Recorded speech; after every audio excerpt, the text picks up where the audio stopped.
Mesdames et messieurs, bien-aimés, dans le précieux nom de Jésus-Christ de Nazareth, nous vous aimons, nous vous saluons et nous sommes très honorés de vous savoir fidèles à la chaîne de Jésus-Christ, canal Le Chemin, la Vérité et la Vie, la télévision qui vous montre le chemin de la vie par la connaissance de la vérité. Merci de nous suivre sur CVV International, sur CVV National, également sur nos plateformes des réseaux sociaux Facebook et YouTube. Bienvenue dans ce programme spécial consacré aux festivités de 30 ans du ministère chrétien du combat spirituel, festivités qui vont se tenir à Kinshasa du 17 au 31 octobre 2021.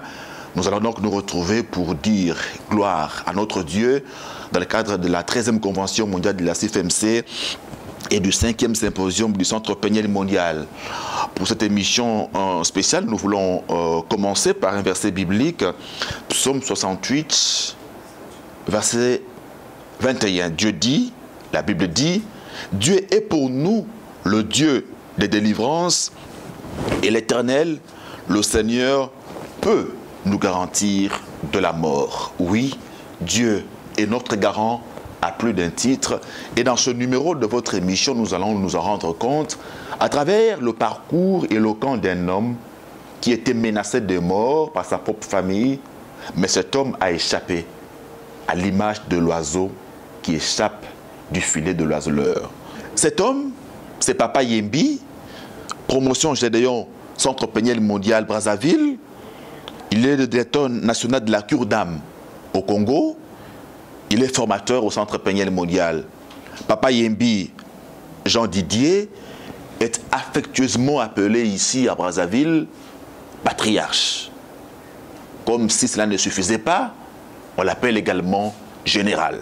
Alors je me dis, c'est pas de trop pour un seul homme que vous êtes, Papa Yembi. Bon, ça devait être de trop si c'était par ma propre volonté. Ce sont les gens.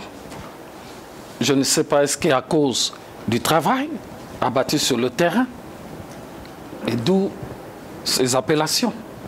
Et surtout que ça vient de la deuxième promotion, surtout ceux qui viennent après nous, qu'on a encadré, ils ont vu, parce que j'ai passé beaucoup de temps au siège, en recevant les gens. À cette époque-là, je m'occupais de la délivrance, la CFMCJ, c'est ces centres Peniel, et j'étais le permanent. Donc je recevais tous les missionnaires qui quittaient Kinshasa pour arriver ici. Alors vous voyez que... Et je suis resté avec eux pendant longtemps. L'homme orchestre. C'est bon comme ça. 30 ans, c'est l'heure du bilan, l'heure de l'évaluation. Quelle évaluation faites-vous de la cure d'âme ici en République du Congo? Bon... Normalement, le travail évolue très bien parce que dès le départ, ce n'était pas facile, on n'était pas nombreux. C'est ce qui faisait que je commençais à recevoir les gens le matin jusqu'à 12 h, puisqu'il fallait faire le marché pour les missionnaires, parce qu'il n'y avait pas de cuisinier. Bon, moi, quand on m'a dit, va comme permanent au Centre Peniel, on ne me dit pas qu'est-ce que je vais faire. Mais j'arrive, je découvre que non. On me dit, tu dois te débrouiller. Comme les missionnaires ne pouvaient pas aller manger n'importe où. C'était pas trop bien. Au départ, c'était encore embryonnaire. À ce moment, vous n'êtes pas marié, hein? Bien sûr que j'ai une femme et des enfants, et on met de loge. Et au début, c'est pas facile. Quand vous dites à quelqu'un, abandonnez votre maison, venez vivre au siège. Quitter à cette époque-là, c'était même difficile. Nous sommes les premiers à quitter. À abandonner tout ce qu'on faisait. Parce que à l'époque, le coordonnateur, c'était le colonel Malonga, il est aux États-Unis. Alors il décide au cours d'une réunion, Papa Ndongo à cette époque était directeur national. Ils disent à maman, il faut un permanent. Quelqu'un, cherchez-moi quelqu'un de sérieux. Et on me convoque. On me dit, à partir d'aujourd'hui, tu es permanent du Centre Peniel, tu quittes chez toi. Mais je dis, mais j'ai des enfants, moi, à bas âge. Mais qui va les éduquer? On vous parle un peu dans un ton militaire, hein? Bien sûr. À lui, il parlait comme ça, il était sévère. Maman était là, regardez, riait. Mais j'ai dit, mais j'ai des enfants. Je fais comment? Il dit, de toute façon, tes enfants, ta famille, c'est Dieu qui s'en occupe. Toi, tu restes là, tu vas venir. Ah, j'ai dit, mais qu'est-ce qui se passe? Vous êtes parti à votre corps défendant? Vraiment, dans un premier temps, je ne comprenais pas. C'était difficile. Vous voyez un peu pour un chef de famille qui était et puis venait. Mais pourquoi vous n'avez pas carrément dit non? Dire non, parce que d'abord, d'où je viens, je ne dormais pas bien. Chaque fois que je dormais, on venait m'étrangler. Chaque nuit, on venait me lier et on m'amenait. Le seul salut à l'époque que je trouvais, c'est les connaissances empiriques du catholicisme romain. Et je disais, j'appartiens à Jésus-Christ, on me lâchait. Mais le lendemain matin, je me retrouvais à l'hôpital. Donc tout le temps, vous étiez malade? Mais bien sûr, malade comme tel, c'est des manifestations extraordinaires qui c'était difficile à expliquer. Parce que je pouvais être en bonne santé comme ça, gros et tout, mais la situation peut basculer en une fraction de seconde. C'est fini, je me retrouve à l'hôpital. Et je suis allé un peu partout chercher la face de Dieu. J'ai été obligé de fuir. De fuir? Oui, je quitte Pointe-Noire. J'ai dit, je profite pour les études universitaires, je viens ici. Mais quand je viens ici, le ministère n'était pas encore né. Même à l'étape embryonnaire, ça n'existait pas encore là-bas. Donc il fallait chercher, à gauche et à droite, qu'est-ce qu'il faut faire. J'ai dit non, moi je croyais que fuir, aller loin, je pouvais fuir la malédiction, je pouvais fuir les sorciers. Ouais. Mais c'était une erreur. Et du coup, quand j'ai vu les collègues qui étaient avec moi à l'école, au lycée, à Pointe-Noire, à l'université, sont partis, sont revenus, j'ai dit non, non, non, je préfère mourir. Et c'est comme ça que j'ai eu des mauvaises pensées. Je sortais à partir de 23 h. Et les jeunes qui revenaient avec moi à Pointe-Noire, qui étaient aussi à l'université, mes grands frères, tu sors, je dis, je fais les 100 pas. Et un jour, je suis sorti à 1 h du matin. Et j'ai entendu une voix qui me dit, avance un peu devant. Et quand j'arrive comme ça, c'est un arbre géant. Il dit, tu peux faire. Donc j'ai regardé, j'ai dit, ici, je peux me pendre. Oh. Ah oui, parce que je ne pouvais pas. C'était difficile. J'ai dit, ici, je peux me pendre. Pendant que je regardais comme ça, et j'entends quelqu'un derrière moi. Il dit, mon frère, pourquoi tu veux faire ça? Quand je regarde, c'est un militaire. Ce militaire-là, je ne sais pas si c'est lui ou Dieu qui avait pris sa face. Je l'ai connu à Pointe-Noire, il était sergent. Il venait faire le bac avec nous pour que ses galons montent. Et il me dit, ne fais pas ça. Il me dit, ta mère vit encore, ton père vit encore. On semble donner le tort à ta mère, mais ta mère n'est pour rien. Alors ces paroles-là ont révolutionné mes pensées. J'ai dit, je dois connaître qu'est-ce qui se passe. Et je suis parti à Pointe-Noire. J'ai dit à ma mère, je veux parler à papa. Il dit, non, non, non. Lui, il raisonne beaucoup. Va voir son grand frère. Je suis allé voir son grand frère. J'ai dit, mais papa, est-ce que c'est possible que tu peux donner l'ordre de façon que moi, je veux parler? J'ai des problèmes. Il n'y a pas de problème. Bon, le grand frère de papa avait 4 femmes, papa avait 2. Alors, imaginez un peu l'ossature, le nombre d'enfants. Et on s'est retrouvés au salon. Mon père me dit, le grand frère de papa me dit, tu peux parler. Donc papa était en face de moi comme vous êtes comme ça, les grands frères. J'ai dit, mais tout vous avez eu un courage exceptionnel, là, il faut le reconnaître. Ah, mais que quelqu'un me dit, on semble donner le tort à ta mère. Mais ta mère n'est pour rien. Donc je devais découvrir. Donc il y a une vérité que vous ignorez. Oui. J'ai dit, mais tout ce que je fais, je ne réussis pas. Donc je n'avais même pas fini de développer, mon père réagit. Il dit, toi là, toi tu veux devenir un grand cadre. Tu vas avoir beaucoup d'argent comme moi. Parce que papa avait l'argent, hein, les voitures, il pouvait y voyager. Je n'ai pas connu la famille à Pointe-Noire. C'est ici, quand je suis arrivé à l'université, où il a fermé les vannes. Il me dit, tu veux devenir un grand cadre. Dis à ta mère, là, de ne plus discuter avec moi. Oh. Mais je dis, mais il y a quel rapport? Je ne suis pas le dernier, ni le premier dans le ventre de ma mère. Mais pourquoi ces disputes-là ont de l'incidence sur moi? J'ai des grands frères ici, j'ai des petits frères. En ce moment, j'ai eu des sales pensées. Quand j'ai réalisé les souffrances, j'ai dit donc c'est mon père qui me fait ça. Et c'est ce jour-là que j'ai failli tuer mon père. Parce qu'à l'époque, quand on grandissait, on apprenait le karaté et j'ai commencé à soulever la jambe droite pour lui briser la partie du cou. Parce que, ah oui, c'était dur, ce que j'endurais. Et c'est au moment où je tente de soulever la jambe et me mettre debout et automatiquement lui lancer ça, j'entends une petite voix. Attention, c'est toujours ton père. Parce que la voix là était différente de la voix qui m'avait poussé pour vouloir me pendre. Et je me suis calmé. Tout le monde, ils ont commencé parler sévèrement à papa. Ma mère sort. Je suis ma mère à l'extérieur. J'ai dit, maman, il y a quoi entre toi et papa? Il dit, le problème, il n'y a pas de problème.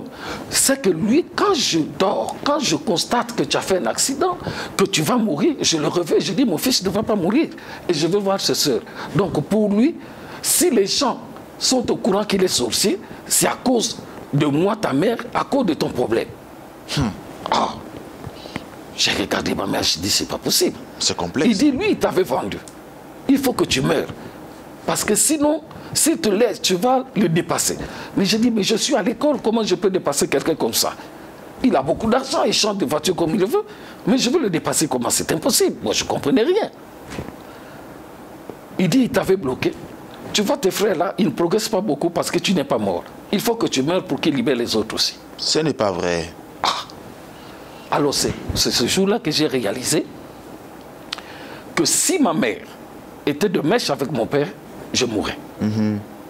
Et puis ma mère... Elle a servi un peu de bouclier, hein, voilà, pour vous. Vraiment un grand bouclier.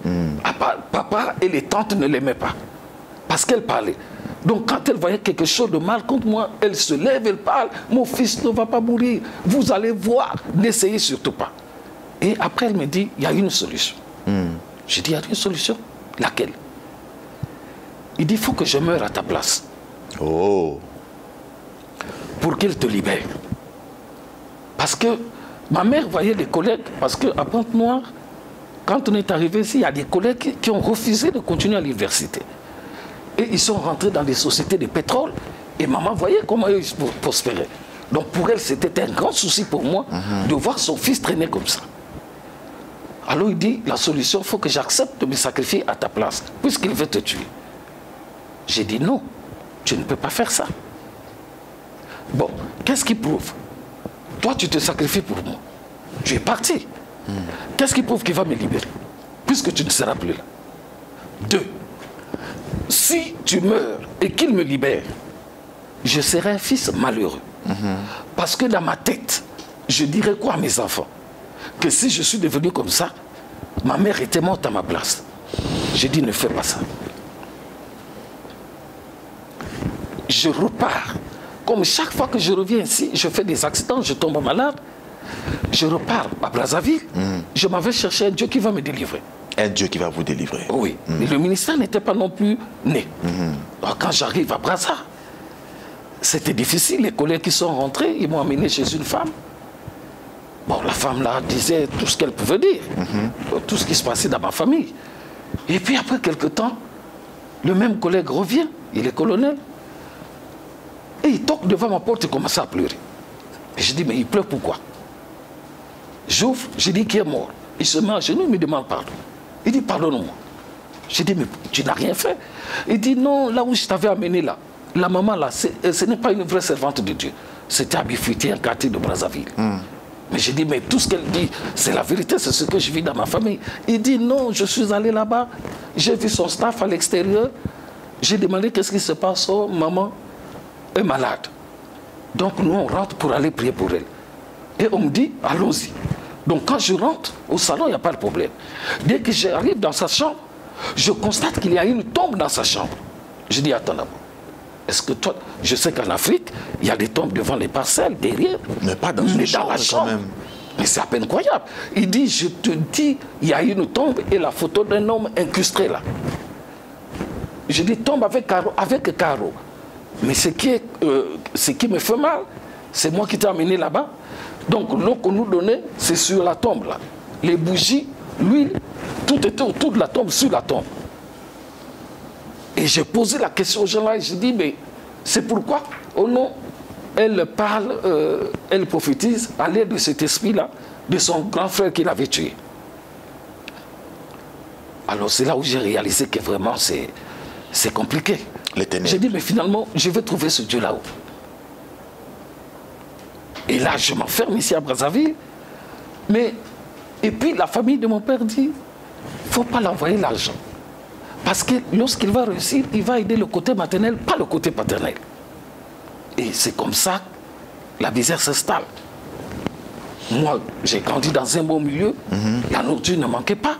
Et pour la première fois un jour, lorsque j'avais plus d'argent, J'ai fait une semaine, je mangeais que le pain et les arachides, je partais à la faculté. Mais c'est pas facile.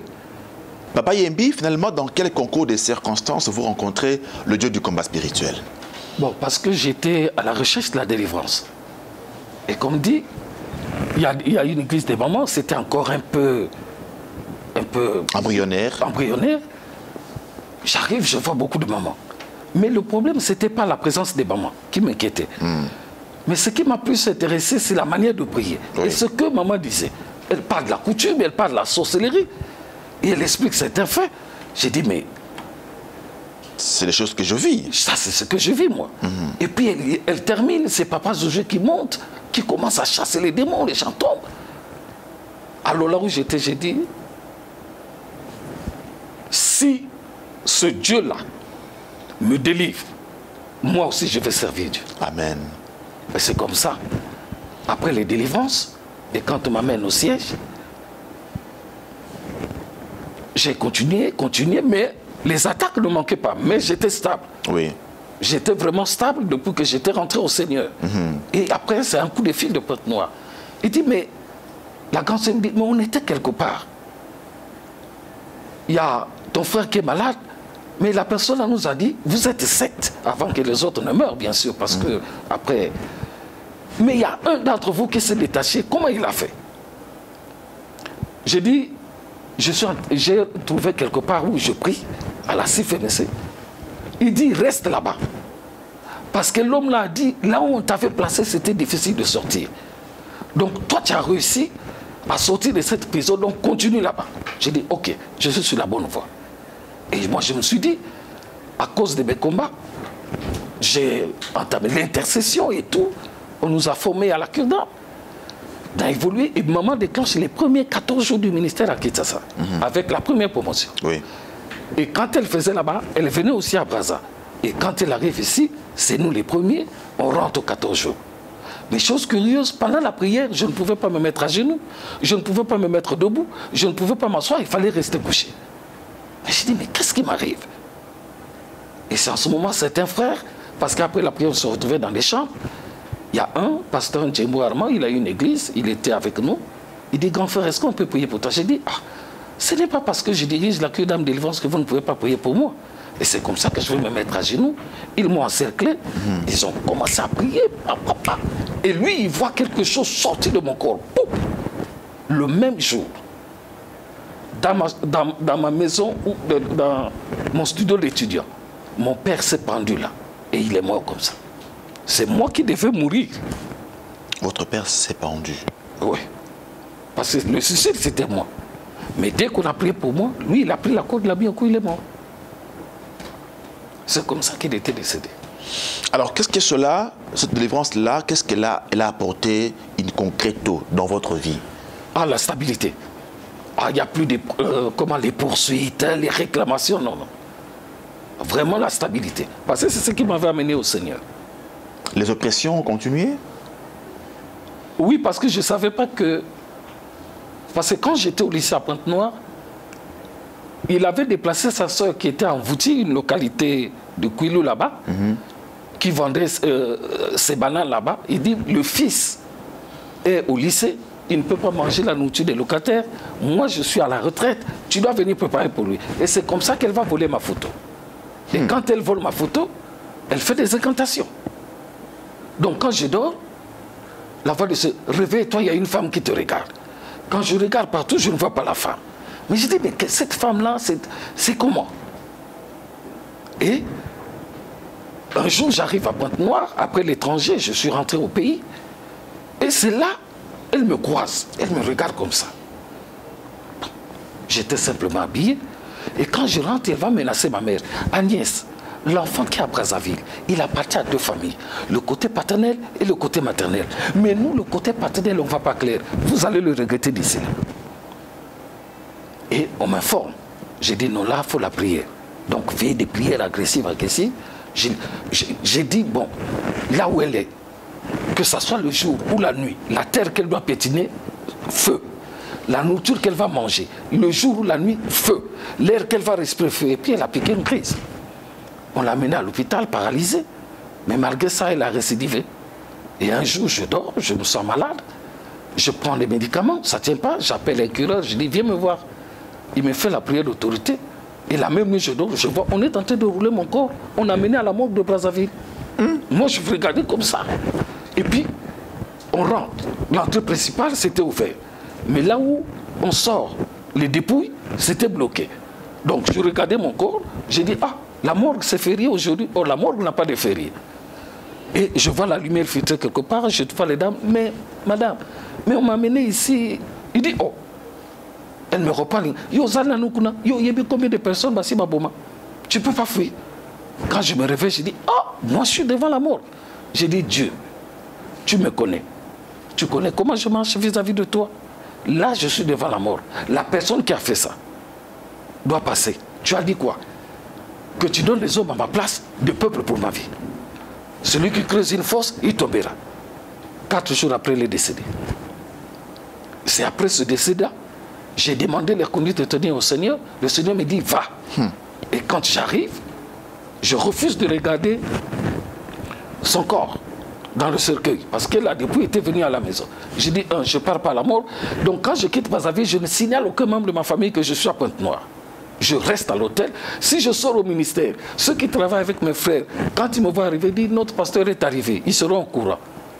Donc je suis allé la veille, et je sors, j'arrive. Ah, il est là. Parce que ses enfants disaient, c'est notre maman qui préparait pour lui, maintenant il n'est pas venu et tout. Peut-être à cause de la CFMC. Quand j'apparais, il y a eu silence. Le jour de l'enterrement, j'arrive, j'ai dit, je ne regarde pas son corps. Parce que j'ai eu des combats avec elle. Elle est mystique. Même si les yeux sont fermés, mais dans le monde mystique, c'est pas bien parce qu'avec l'expérience que j'ai eue du combat spirituel. Et ils sont partis à l'enterrement. Au retour, la grande des filles, des tantes, me dit, viens. Elle m'amène derrière la maison, dit, ne bouge pas, il ne faut pas qu'on te voie. Elle rentre dans la maison de leur mère, sort l'enveloppe, sort ma photo de 1976. Mon Dieu. Il dit, maman avait cette photo-là. Donc, elle pouvait te regarder. Même à 3 h du matin, elle se réveille, elle tient la photo comme ça, ah mon fils, il est à Brazzaville. Donc c'est comme ça, j'ai compris comment le Seigneur me disait, réveille-toi, il y a une femme qui te regarde. Or, c'était des incantations. La réalité du combat. La réalité. Et dès que j'ai récupéré ça, en voulant partir, il m'a dit, remets ça. J'ai dit, non, c'est ma photo. C'est ma photo, je dois montrer à mes enfants, là, comment j'étais jeune. Donne-moi ça. Et je suis allé, j'ai dit, je peux détruire, mais je préfère donner aux frères. Papa Yembi, Jean Didier, certains cinéastes diraient que votre parcours est digne d'un film d'horreur. Aujourd'hui, en tant que disciple de Jésus formé au ministère chrétien du combat spirituel, quel discernement tirez-vous de ce parcours? Le discernement tiré de ce parcours, bon, en substance, je peux dire c'est grâce à ça que j'ai connu Dieu. Parce que si je n'étais pas attaqué, je ne devais pas connaître le ministère du combat spirituel. Parce que j'ai évolué dans la doctrine du marxisme-léninisme, la politique et tout. Mais ce problème m'a ramené vers Dieu. Et c'est ça, la grâce que j'ai eue. Parce que nuit était ça. Je ne devais pas peut-être connaître Dieu. Là, je connais Dieu. Je sais qu'avec Dieu, comme la Bible dit, nous ferons des esprits, il écrasera nos ennemis. Comment sont vos rapports à présent avec votre famille du côté paternel? Du côté paternel... Vous gardez une dent contre eux? Non, pas une dent, parce que plus ils cherchaient à me faire du mal, eux tous ils sont morts. Ce sont les enfants qui sont restés. Certains en ont pris conscience et ont-ils décidé de vous rejoindre au combat? Oh oui, bon, beaucoup. À Pointe-Noire, hein, la famille est centrée là-bas, surtout. Il y en a d'autres ici qui sont en combat. Sauf que c'est la crainte. Quand je descends, quand ils sont au courant que je suis là, c'est le calme. Hein. C'est le calme parce que plus vous priez, plus vous devenez fort. Dieu vous fortifie et tout. Maintenant, je suis un homme très respecté. Ils savent que si on l'attaque, il y aura des répercussions. Le général. C'est ça la grâce du Seigneur. Mesdames et messieurs, Dieu nous dit qu'ils nous feront la guerre, mais ils ne nous vaincront pas, car il est avec nous pour nous protéger, pour nous délivrer. Papa Yembi, nous sommes bénis par ce témoignage, nous sommes édifiés, nous avons l'assurance que nous sommes plus que vainqueurs. Amen. Par celui qui nous a aimés. Amen. Il s'appelle Jésus-Christ de Nazareth. Votre état d'esprit par rapport aux festivités des 30 ans? Bon, c'est bien arrivé parce que d'abord, il faut souligner que c'est une manifestation, puisqu'il y a la convention, la CIFMC, le symposium, c'est des manifestations qui arrivent après le départ des parents. C'est un grand test. Et il faut que ça soit une réussite. Parce que le monde nous regarde. Ceux qui ont parlé, ceux qui ont dit « Ah, c'est fini ». On leur donne peut-être 3 mois, mais on leur donne 1 année. Mais nous sommes là. Donc, la réussite de ces festivités, ce serait un exploit. Il faut que ça réussisse. Le monde nous regarde, c'est un défi. Eh bien, nous viendrons à Kinshasa, nous aurons la démonstration grandeur nature de la fidélité jamais démentie du Dieu de Papa et Maman Olangi. Merci, Papa Yembi. Merci également à vous qui nous avez suivis. On se retrouve prochainement pour un autre numéro de votre émission spéciale Festivité 30 ans du ministère chrétien du combat spirituel. Soyez bénis. Amen. Amen.